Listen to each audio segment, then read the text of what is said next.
ver três coisas fundamentais para que nós não erremos em nossas decisões, em nossas escolhas, para que nós não venhamos nos frustrar com aquilo que nós estamos naquele instante abraçando.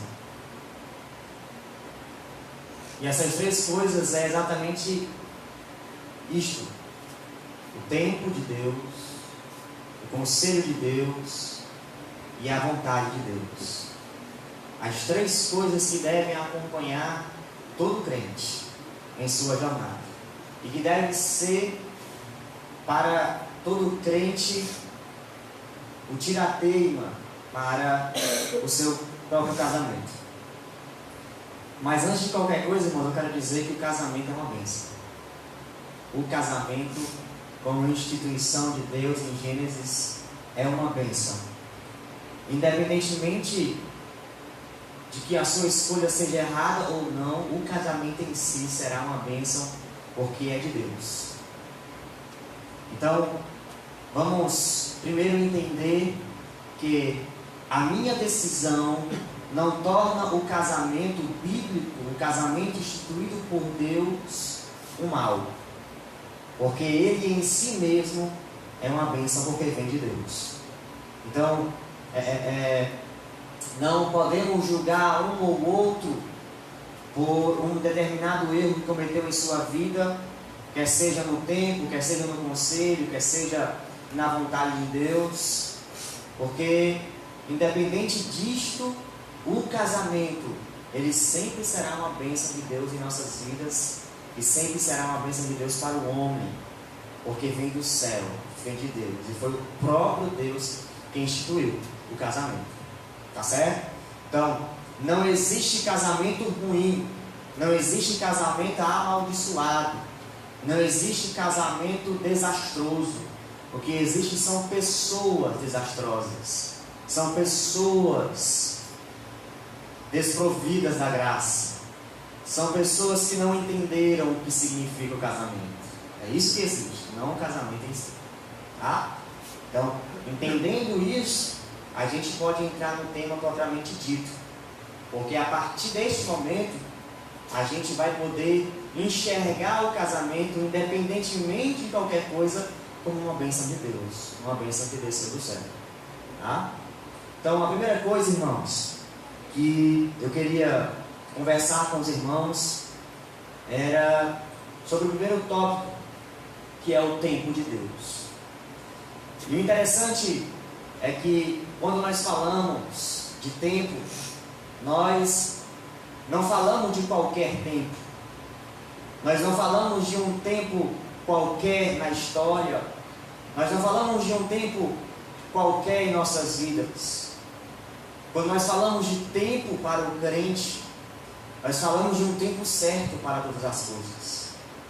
Nós falamos de um tempo apropriado para todas as coisas.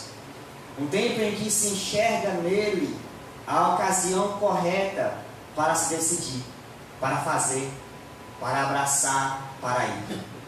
E nessa noite, a primeira coisa que nós podemos conversar e concordar entre si é isto: é que existe um tempo certo para todas as coisas debaixo do sol. E este tempo certo, ele é crucial para as nossas vidas. Quer seja por um momento de tempo, ou quer seja para toda a eternidade. Mas o fato é que existe sim, na vida de um crente, na vida de um salvo em Cristo Jesus, um tempo certo para que ele decida, para que ele faça, para que ele vá em sua vida. E a prova disso está lá em Eclesiastes 3, no versículo 1, aquele famoso texto que nós conhecemos. Mas eu não queria ler esse texto na minha versão do João Ferreira de Almeida, mas eu queria ler na versão King James atualizada, que é uma versão que melhora o entendimento, não muda o sentido, mas melhora o entendimento, porque usa umas palavras mais cabíveis para mentes desprovidas de muito conhecimento, de muito intelecto. Então, essa versão vai nos deixar claro aquilo que nós já estamos falando aqui. Que Deus se importa com o tempo certo. Que Deus, Ele, desde o princípio, ao inspirar os escritores bíblicos a escrever as Sagradas Escrituras, mostrou que Ele deseja e Ele se importa que haja tempo certo para tudo debaixo do sol. Diz assim na versão King James, Eclesiastes 3, versículo 1: para todas as realizações há um tempo certo. Existe sempre um tempo apropriado para todo o propósito debaixo do sol. Então, veja que o texto deixa claro que Deus, quando inspirou o autor bíblico de Eclesiastes, nos mostrou que Deus, sendo um ser que é maravilhoso, que é grande, que é benevolente para conosco, determinou um tempo certo para todas as coisas. E aí mais na frente o texto vai dizer que existe um tempo para plantar, que existe um tempo para colher, existe tempo para chorar, existe um tempo para se alegrar. O fato é que existe um tempo para cada coisa, que existe um momento para cada situação. E Deus, acima de qualquer um de nós, é o que mais se importa com isso. E o que Ele deseja, irmãos, nesses dias, é que todos nós observemos o tempo certo das coisas em nossas vidas. Porque da mesma maneira que Deus se importa com isto, Deus quer que nos importemos também. Ele quer que nós observemos o tempo. Ele quer que nós analisemos o tempo. Ele quer que nós cuidemos em olhar à nossa volta e tirar conclusões sobre o tempo, sobre a ocasião, sobre a circunstância. E se de fato esse momento, e se de fato esse tempo é o tempo certo para a minha vida. Lá em Gálatas 4, no versículo de número 4, vai dizer que Cristo foi enviado na plenitude dos tempos. Isso significa dizer que quando Deus envia o Filho, e quando o Pai envia o Filho, Ele envia o Filho em um tempo apropriado para que a sua mensagem, as suas ideias, para que os seus feitos fossem conhecidos não apenas na região em que ele estava, mas em todo o mundo.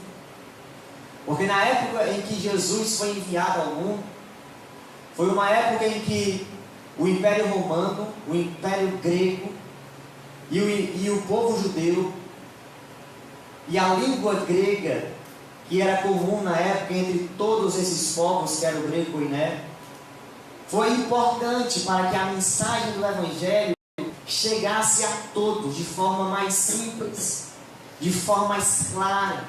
E, portanto, todos os aspectos culturais, sociais, políticos, linguísticos foram cruciais para que a mensagem de Cristo alcançasse a maior parte do povo simples. Porque naquele ambiente, naquela circunstância, Deus viu que seria o momento apropriado para que a mensagem se espalhasse entre todos os povos, entre todas as línguas, entre todos os simples e os mais doutos. Então nós vemos em dois textos, tanto no de Eclesiastes como no de Gálatas, que Deus é um ser que se importa sim com o tempo certo das coisas. Primeiro, determinando um tempo certo para cada momento da vida, até mesmo da própria natureza. E em segundo, mostrando dentro da história que Ele se importa em analisar cada circunstância, cada cultura, cada momento importante para que Ele realize o seu propósito, para que Ele cumpra as suas profecias, para que Ele realize os seus feitos. Então, está mais do que claro, né, irmãos, que Deus é um ser que se importa com o tempo certo das coisas, e que da mesma maneira que Ele se importa, Ele quer que nos importemos também. E agora, nós podemos falar sobre nós. dentro desta ideia, nós podemos observar que o jovem e o homem em si não tem parado para observar o tempo certo das coisas. Parece que existe um bloqueio na mente daqueles que estão decidindo, fazendo coisas fora do tempo correto, fora de um momento apropriado para as suas vidas. Nós vemos, por exemplo, muitos jovens que muito cedo, às vezes até por pressão do pai e da mãe, estão fazendo faculdades. Só que este mesmo jovem já abriu 3, 2, 4, 5 faculdades e trancou todas elas. Por quê? Porque não estava preparado para aquele momento. Não era o tempo certo para aquele momento. Não era a escolha certa a se fazer em cada matrícula que ele abriu de faculdade. Então, é muito comum ver, irmãos, que as pessoas não pensam 2 vezes, não olham as circunstâncias, não observam o que está à volta. E o que Deus deseja de um crente é que ele seja assim, que ele não haja pela força da sua própria vontade, pelo seu próprio impulso, mas que ele faça como José, que ele pondere sobre o que ele está vendo, que ele pondere sobre o que ele está ouvindo.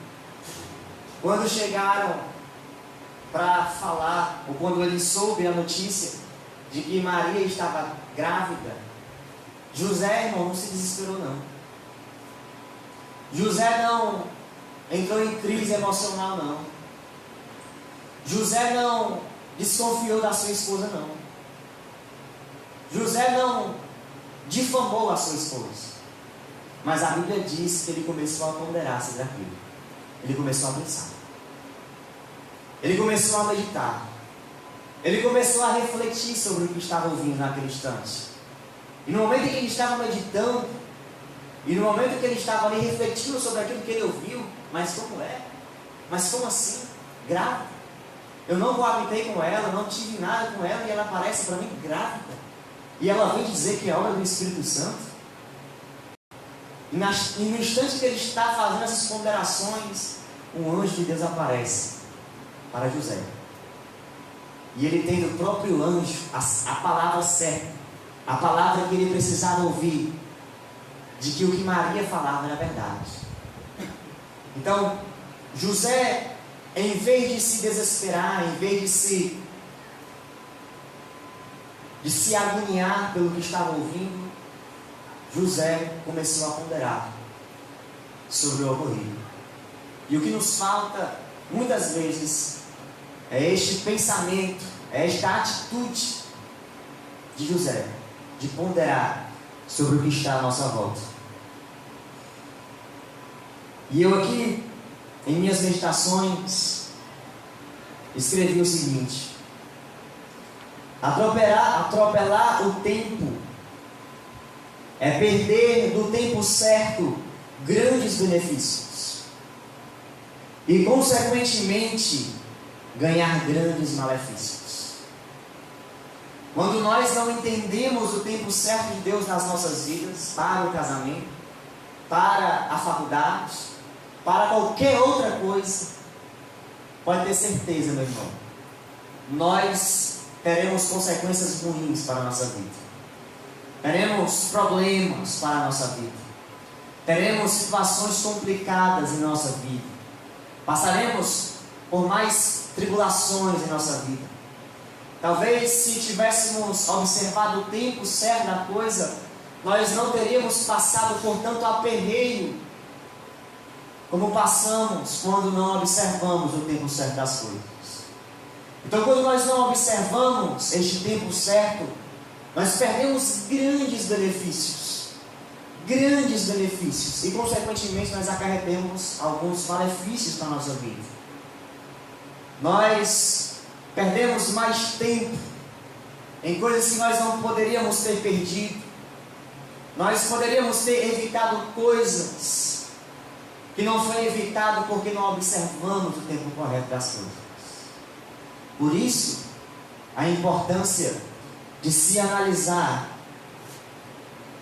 o tempo de Deus, o tempo que Deus deseja para as nossas vidas, para as nossas escolhas, para os nossos projetos e para os nossos planos. Tem um texto bíblico que representa muito isso, lá em Gênesis, capítulo 15,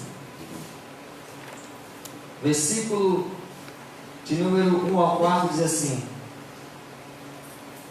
depois destas coisas veio a palavra do Senhor a Abrão em visão, dizendo: não temas, Abrão, eu sou o teu escudo, o teu grandíssimo galardão. Então disse Abrão: Senhor Deus, que há de dar? Pois ando sem filhos, e o mordomo da minha casa é o Damasceno Eliezer. Disse mais Abraão: eis que não me tem dado filhos, e eis que um nascido da minha casa será o meu herdeiro. E eis que veio a palavra do Senhor a ele, dizendo: este não será o teu herdeiro, mas aquele que de tuas entranhas sair, este será o teu herdeiro. Versículo 5: então o levou para fora e disse: olha agora para os céus e conta as estrelas, se as pode contar. E disse-lhe: assim será a tua descendência. E creu ele no Senhor e imputou-lhe isto por justiça. O que eu quero destacar aqui, irmãos, é a promessa que Deus dá a Abraão. Em primeiro lugar, nós temos que observar que a promessa de Deus para Abraão era que Deus daria um filho, um só. E que este filho seria o filho da promessa de Deus. E que em um tempo determinado viria. Em um tempo certo. Em um tempo onde Deus faria o milagre, iria acontecer. Portanto, grave isso. Deus promete a Abraão um filho. E este filho seria o filho desta promessa que Deus o faz. E este filho viria dele, das suas entranhas, e seria um só. Mas veja o que está escrito lá no capítulo 16, ainda de Gênesis, no versículo de número 1 ao 4. Ora, Sarai, mulher de Abraão, não lhe dava filhos. E ele tinha uma serva egípcia, cujo nome era Agar. E disse Sarai a Abraão: eis que o Senhor me tem impedido de dar à luz. Toma, pois, a minha serva, porventura terei filhos dela. E ouviu Abraão a sua voz, a voz de Sarai. Assim tomou Sarai, mulher de Abraão, a Agar egípcia, sua serva, e deu-a por mulher a Abraão, seu marido, ao fim de 10 anos que Abraão habitara na terra de Canaã. E ele possuiu a Agar, e ela concebeu. E vendo ela que concebera, foi sua senhora desprezada aos seus olhos. Mas agora, o que nós vemos é uma mulher que parece não ter observado a promessa de Deus, e que parece não ter entendido o tempo de Deus, e que parece que ela desacreditou, ficou incrédula sobre aquilo que Deus tinha prometido ao seu marido, de que ele lhe daria um filho, e de que este filho viria dele, de suas entranhas. Mas existe uma coisa implícita aqui que nós vamos ver que é verdade depois. O projeto de Deus para Abraão era que o filho que ele prometera viesse de Sara e não de Agar. E quando Sara atropela o tempo, atropela o momento certo das coisas, ela acarreta um problema. Ela começa a ser desprezada pela serva, que ela mesma a deu ao seu marido. E ela, com raiva por causa disso, manda a serva embora, manda a serva sair da tenda. E isso lhe trouxe grande angústia, porque agora ela não tinha nenhum filho e ainda estava sendo desprezada pela serva. Tudo isso por não entender o projeto de Deus e o tempo de Deus para a vida do seu marido e a vida dela. Mas como você mostra, irmãos, que o desejo de Deus era este para a vida de Sara e para a vida de Abraão? No capítulo seguinte, capítulo 17, 15 ao 19, diz assim: Disse Deus mais a Abraão: A Sarai tua mulher não chamará mais pelo nome Sarai, mas Sara será o seu nome, porque eu a hei de abençoar e te darei dela um filho, que era o filho que Deus tinha prometido.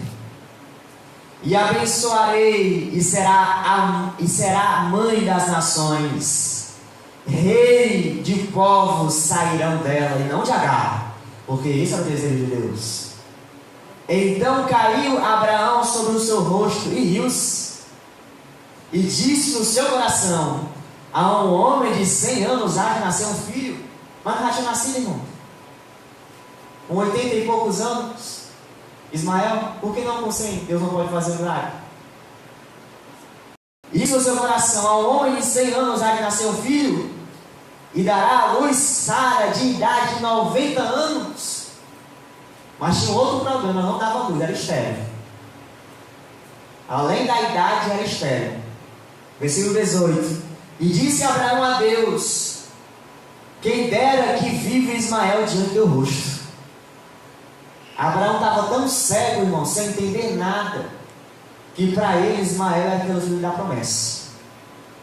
Senhor, a gente não tem condição de ter mais filho, não. Tem que ser Ismael. Ismael tem que viver por muito tempo diante dos teus olhos. Versículo 19: E disse Deus: na verdade, Sara, observe, na verdade, quando Deus falava isso, irmãos, no Antigo Testamento, era para esclarecer uma coisa que não estava sendo entendida. Na verdade, você não entendeu o propósito. Na verdade, você não entendeu o que eu disse.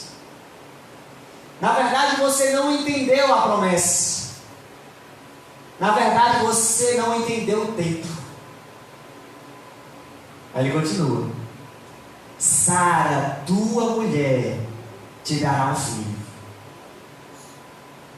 e chamarás o seu nome Isaque, e com ele estabelecerei a minha aliança, por aliança perpétua para a sua descendência depois dele.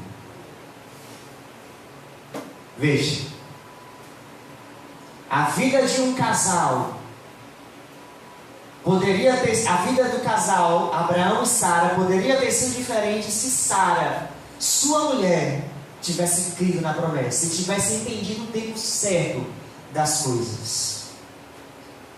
Mas o que muitas vezes acontece conosco é o mesmo que acontece com Sara, irmãos.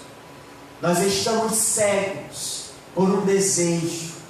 Sara estava tão cega pelo desejo de ter um filho, pelo desejo de ter um herdeiro, de ter alguém que pudesse continuar a linhagem, que ela não entendeu a promessa de Deus para a vida de Abraão. Muitas vezes os nossos desejos são aquilo que nos faz atropelar o tempo certo das coisas. O desejo de fazer isso ou aquilo, o desejo de ter um diploma, o desejo de ter um filho, não é errado, mas no momento errado pode trazer alguns problemas. O desejo de constituir uma família não é errado, mas no momento errado pode trazer coisas ruins para a tua vida. Não para sempre, obviamente, mas por um tempo. Você poderá ficar com sequelas por causa do tempo errado das coisas. Mas o fato é, irmãos, que o desejo de Deus é que nós atentemos para o tempo certo das coisas. Sabe qual foi o maior prejuízo? É que de Ismael veio os ismaelitas, e dos ismaelitas vieram o povo árabe, e o povo árabe é o povo que está em guerra com Israel até os dias de hoje. Veja, por uma escolha, por um momento errado, Sara colocou o povo de Israel em guerra até o dia de hoje. Israel teve paz? Teve. Israel teve bonança? Teve, mas também teve guerra por toda a sua história. Se Sara não tivesse atropelado o tempo, nós não teríamos a história de Ismael e não teríamos o povo árabe. Mas porque Sara atropelou o tempo, nós temos o povo árabe e temos eles guerreando contra Israel praticamente todos os dias. Então, nós devemos aprender com Sara que os nossos desejos não podem falar mais alto do que as circunstâncias que me cercam. Que os meus desejos não podem falar mais altos do que aquilo que Deus me prometeu no tempo certo. E eu só vou saber o tempo certo se eu parar para ponderar sobre a minha vida. Se eu parar para ver se eu realmente estou preparado para isto. Se eu parar para analisar se eu realmente estou pronto para assumir isto. Para assumir esta responsabilidade. Para conviver a 2. Para conviver a 3, a 4, a 5 com os filhos. Será que eu estou preparado para isso? Ou será que o meu desejo está falando tão alto, mas tão alto, que eu não estou entendendo, que eu não estou pronto, que eu não estou preparado para esse momento? Pois bem, o que Deus quer é que nós façamos isso todos os dias da nossa vida. Observe se esse é o melhor tempo para você começar a sua faculdade. Será que você vai conseguir dar conta? Será que você vai conseguir pagar a sua faculdade até o fim? Será que na sua empresa as circunstâncias são favoráveis? Vai te dar segurança? Será que esse é o momento adequado para você constituir uma família?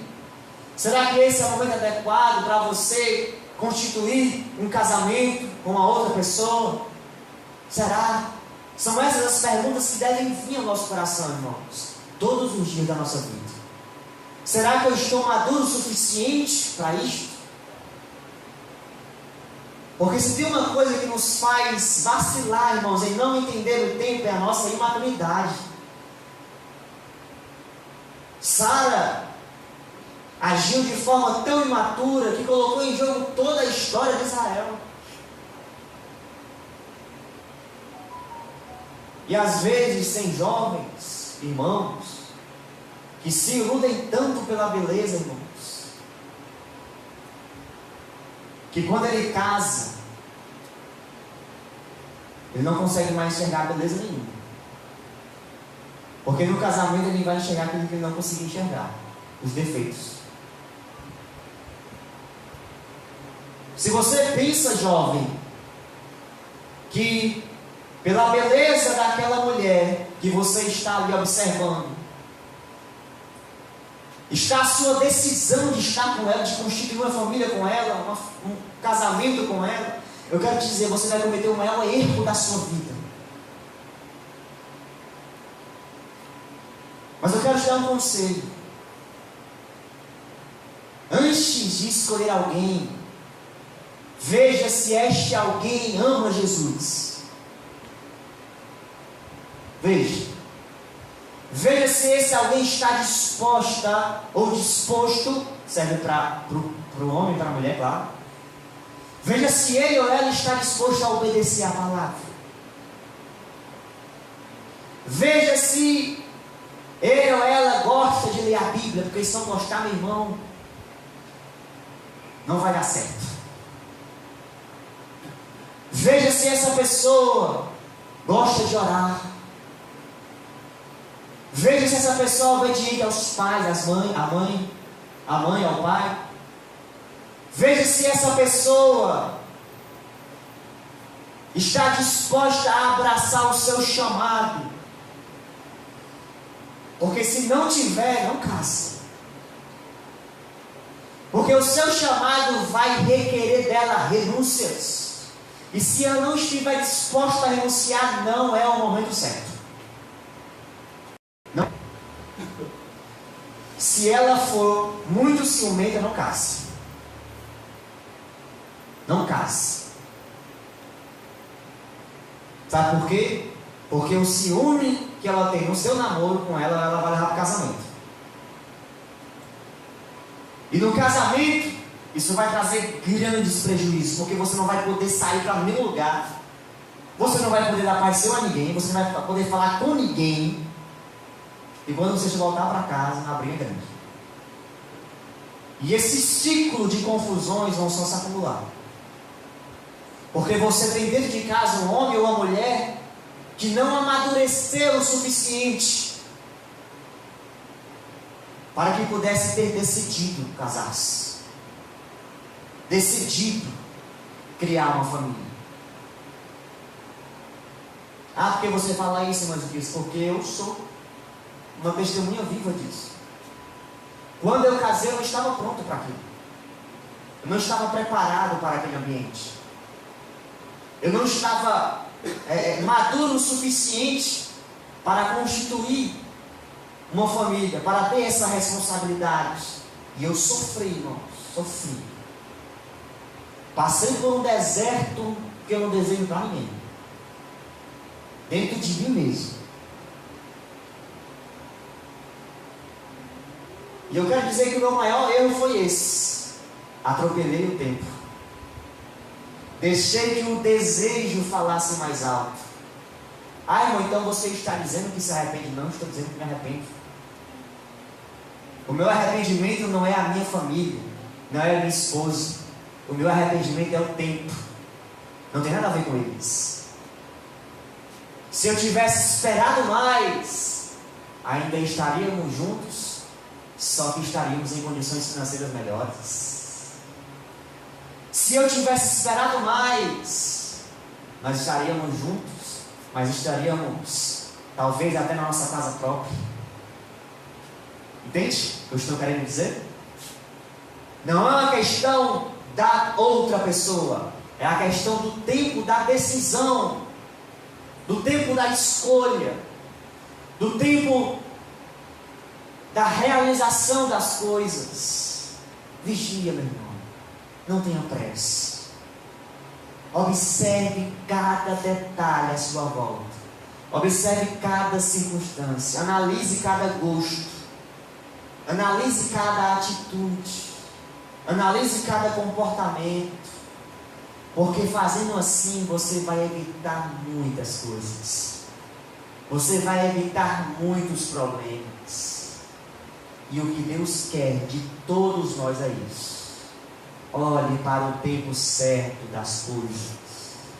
Olhe para a circunstância correta. Para que assim você tome a sua decisão. Tá certo? Se você olhar para dentro de si hoje e fizer essa pergunta para você mesmo, não tenha medo em reconhecer que não está pronto. Mas a partir deste momento, comece a trabalhar a sua vida para isso. Comece a trabalhar outra pessoa para isto. Comece a consagrar-se juntos. Comece a orar juntos.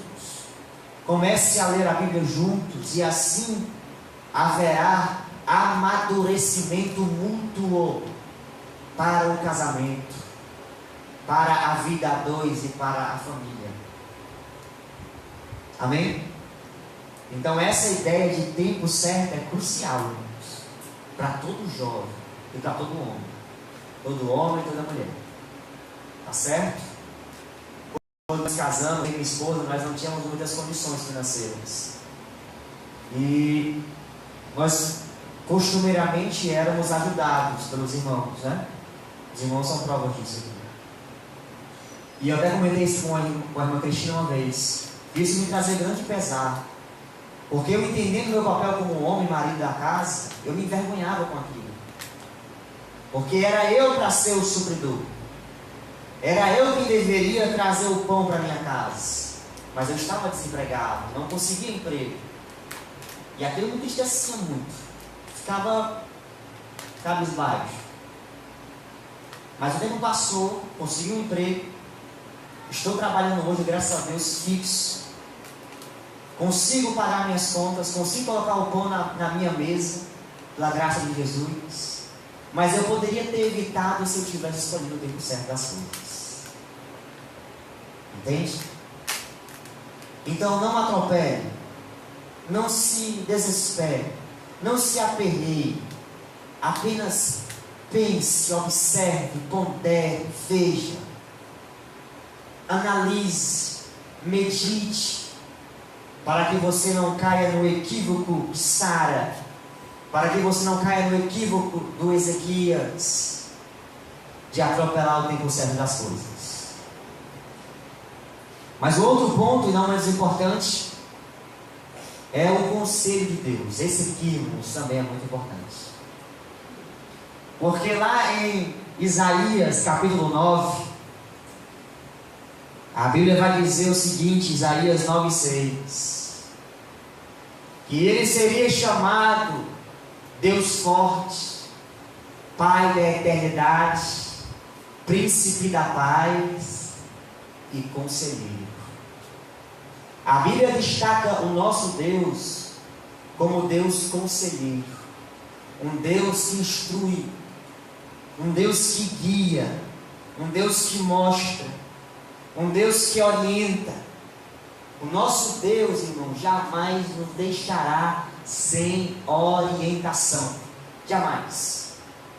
Ele jamais deixará que decidamos as coisas da nossa vida pelo nosso próprio entendimento, mas Ele vai estar sempre aconselhando, porque o nosso Deus é conselheiro. No Antigo Testamento, por exemplo, era muito comum os reis, não só de Israel, mas das outras nações, terem conselheiros, porque eles consultavam esses conselheiros nas questões do império, nas questões da nação, nas questões de guerra, e em cada momento o rei convidava os conselheiros a dar uma palavra sobre isso, sobre aquilo outro, porque eles sabiam que da boca deles viria uma coisa interessante de se ouvir, viria uma palavra que iria trazer um despertar para a sua consciência, para a sua mente. Era por isso que se constituíam conselheiros para os reis, porque quando o rei não conseguia ver alguma coisa, o conselheiro, com a sua palavra de sabedoria, iluminava a mente do rei, mostrava para o rei que o melhor caminho não era aquele que ele estava indo, mas este que ele está dizendo, pela sua sabedoria. Nós, da mesma forma, irmãos, temos em nossa vida pessoas que nos aconselham, que foram colocadas por Deus para isto. Nós somos os reis, e todos nós, como reis, temos conselheiros em nossas vidas, quer seja um irmão, quer seja uma irmã, quer seja o dirigente, quer seja o pastor, quer seja qualquer pessoa em Cristo, obviamente, que tenha sabedoria, que tenha vida no altar, que nos aconselha. E nesta congregação nós temos o irmão Jefferson, um homem que foi colocado por Deus para aconselhar, para orientar os jovens, para orientar os irmãos. E o Jefferson foi colocado a mando de Deus, e todas as suas palavras de conselho, de orientação, não vem dele mesmo, mas vem de Deus. E é isto que Deus quer de todos nós, que nós atentemos para os conselhos daqueles que Deus colocou em nossas vidas. Jovem, o seu pastor é o seu conselheiro. Irmão, irmã, seu dirigente é o seu conselheiro. Se você não está conseguindo enxergar alguma coisa para decidir a sua vida, peça conselho ao seu líder, aquela irmã de oração que você conhece, que pode dar uma palavra direcionada. Peça conselhos para aqueles que vocês sabem que vão receber de Deus uma palavra certa para a sua vida. O nosso grande problema, irmãos, é que nós nos achamos sábios aos nossos próprios olhos. Nós nos fazemos os nossos próprios conselheiros. Nós achamos que o que nós estamos fazendo sempre é o melhor. Mas quando a conta vem, né, mulheres? Aí você vai olhar para trás e dizer, eu não sabia o que estava fazendo. Eu não sabia o que eu estava fazendo. Pelo amor de Jesus, o que foi que eu fiz? Ele se autoaconselhou. Ele se auto-instruiu, porque acreditou que estava certo. Mas sabe de uma coisa, jovem? Você nunca vai estar certo por si mesmo. Peça orientação. Peça conselho. O irmão Jefferson foi um homem que me aconselhou bastante. Agora não, Ezequias. Espera mais um pouco. Ore mais. Tenha mais paciência. Porque ele sabia que não tinha estrutura. E os seus conselhos eram o conselho de Deus para a minha vida. Mas naquele instante eu me fazia meu próprio conselheiro. Não, eu sou capaz, eu posso. Eu sou maduro o suficiente para suportar. Eu vou conseguir lidar com os problemas, porque eu sou capaz de fazer isso e tal. E quando a conta veio, eu percebi que eu não era nada disso. Minha esposa está de prova disso. E me aguentou muito nesses anos. Então, primeira observação: não se ache sábio aos seus próprios olhos.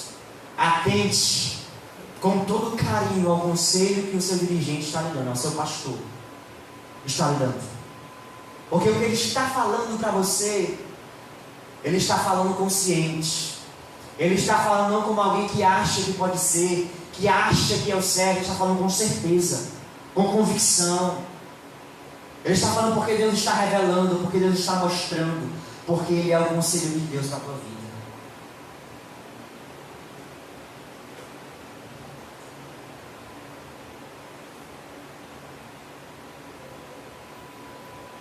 Portanto,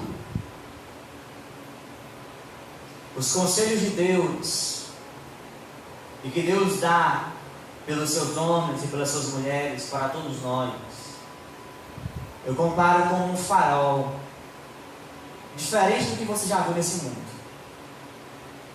E este farol, ele alcança o navio ou o barco mais distante que possa estar, à deriva, em alto mar. Este barco que está à deriva, lá na frente, ele está caminhando e indo apenas pelas ondas e pelos ventos. Ele não está mais no controle, porque ele perdeu. Mas os conselhos de Deus é o farol que guia este barco de volta à beira-mar. Se você não consegue enxergar mais nada além da sua autossabedoria, você está à deriva. Se você não consegue enxergar mais nada além dos seus próprios conselhos para si mesmo, você está à deriva, caminhando pelas ondas e pelos ventos. Mas nessa noite eu quero te dizer uma coisa: o farol de Deus vai iluminar o teu barco, vai iluminar o teu navio que está sendo levado pelo teu ego, pelos teus conselhos, para um lugar distante da vontade de Deus. Portanto, quando ouvires a voz de Deus para a tua vida, quando ouvires os conselhos de Deus para a tua vida, saiba que é Deus te guiando pelo melhor caminho de volta. É Deus querendo tirar a cegueira dos teus olhos, querendo tirar as escamas, para que você veja que os seus próprios conselhos e os conselhos daqueles que não podem te oferecer nada te levarão para distante do centro da vontade de Deus. E o pior é que, além de muitos não procurar conselho nos crentes em Cristo, nos dirigentes, nos pastores, estão procurando com os incrédulos. Um irmão incrédulo pedindo conselho. Faça isso não. Ele não tem a ótica de Deus para a tua vida não. Ele não tem a revelação de Deus para a tua vida não. Não faça isso não. Está com dúvida, está com receio? Corra para aquele que está com a vida no altar, o seu líder, seu pastor. Mas não caia na besteira de recorrer ao incrédulo ou ao ímpio. E por último, e mais importante de todas, ou poderíamos dizer o complemento das outras, é a vontade de Deus. Nós vemos o tempo, nós vimos aqui o conselho, mas por último nós temos a vontade de Deus. Tem um texto muito maravilhoso para todos nós. Está lá em Romanos, no capítulo de número 12, versículo de número 2, diz assim: E não sejam conformados com este mundo, mas sejam transformados pela renovação do vosso entendimento, para que experimenteis qual seja o que, irmãos? A boa, agradável e perfeita vontade de Deus. Eu quero destacar uma coisa aqui, irmãos, sobre a vontade de Deus, e está no próprio texto. A vontade de Deus para nós sempre será boa, perfeita e agradável. Sempre será. A vontade de Deus para a tua vida, meu irmão, e para a minha vida, sempre será boa, perfeita e agradável. Lá em Jeremias, no capítulo 29, versículo 11, Deus vai dizer ao seu povo: o que eu tenho com vocês é pensamento de paz e não de mal. O que Deus pensa para todos nós é pensamento de paz. Portanto, tudo que Deus deseja para nós, tudo que Deus quer para nós, tem essas três coisas. Ela é boa, ela é perfeita e ela é agradável. Mas o mais interessante do texto é que ele nos impulsiona a pensar que eu posso ou não experimentar essa vontade. Muito embora essa vontade seja boa, perfeita e agradável, muito embora o que Deus deseje para mim seja sempre isto, eu posso ou não experimentar essa vontade. Como, irmão? Escolhendo errado, fazendo errado, decidindo errado. Como, irmão? Não ouvindo os conselhos. Como, irmão, eu não posso experimentar essa vontade? Não atentando à instrução. Como, irmão, eu não posso experimentar essa vontade? Não orando, não ponderando, não meditando, não refletindo. Da mesma maneira que essa vontade sempre é boa para nós, sempre é agradável para nós e sempre será perfeita para a nossa vida, existe também a possibilidade de eu não experimentar estas três coisas. Porque eu posso não entender a vontade de Deus, e não entendendo esta vontade, eu posso caminhar pelas minhas próprias vontades, e as minhas próprias vontades não será boa, perfeita e agradável. O grande problema dos casamentos que estão destruídos hoje é porque não entenderam o tempo, o conselho e a vontade de Deus. Existem casos em que o casal consegue se erguer, consegue mudar, consegue dar a volta por cima, mas existem outros que não. Hoje eu posso dizer, irmãos, com muita alegria no meu coração, que eu e a minha esposa, nós não entendemos o conselho, a vontade e o tempo de Deus para a nossa vida. Mas hoje, nós podemos dizer que somos um milagre. Porque mesmo não entendendo o tempo, a vontade e o conselho, Deus mudou o nosso cativeiro. Deus mudou o nosso vale. Deus fez jorrar água do deserto. E hoje nós estamos aqui para a glória de Deus. Aleluia. Para contar o nosso testemunho. Aleluia. E para dizer que você pode fazer diferente. E para dizer que você pode agir diferente. E para dizer que você não precisa sofrer como nós sofremos. Que você não precisa passar por o que nós passamos. Você só precisa entender e atentar para essas três coisas: tempo, conselho e vontade de Deus para a tua vida, meu irmão.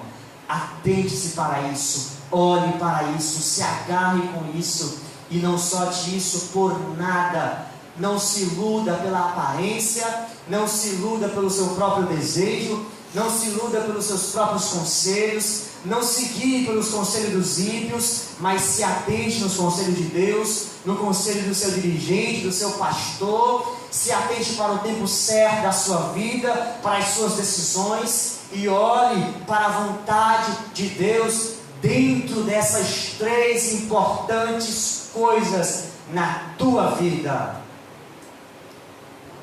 Aleluia. Eu queria deixar você com esta mensagem. Aleluia. E queria dizer que o que importa não é como começa as coisas, mas é o fim delas. Você pode começar muito mal, mas se você terminar bem, Deus será glorificado na tua vida. Você pode começar muito mal, mas se você terminar muito bem, Deus vai louvar, o Senhor será louvado na tua vida, no teu casamento e na tua família. Aleluia. Hoje eu e minha esposa nos sustentamos nisso. Nós começamos muito mal, foi amor. Nós reconhecemos isso. Mas hoje nós poderemos dizer que terminamos muito bem. Porque no meio do vale o Senhor nos moldou, nos amadureceu, nos lapidou, nos ajustou. E hoje nós estamos aqui. E esse momento é para te dizer que existe um caminho mais fácil de seguir. Existe um caminho mais apropriado para se seguir. E este caminho é no centro da vontade, do tempo e do conselho de Deus. Amém? Vamos ficar de pé.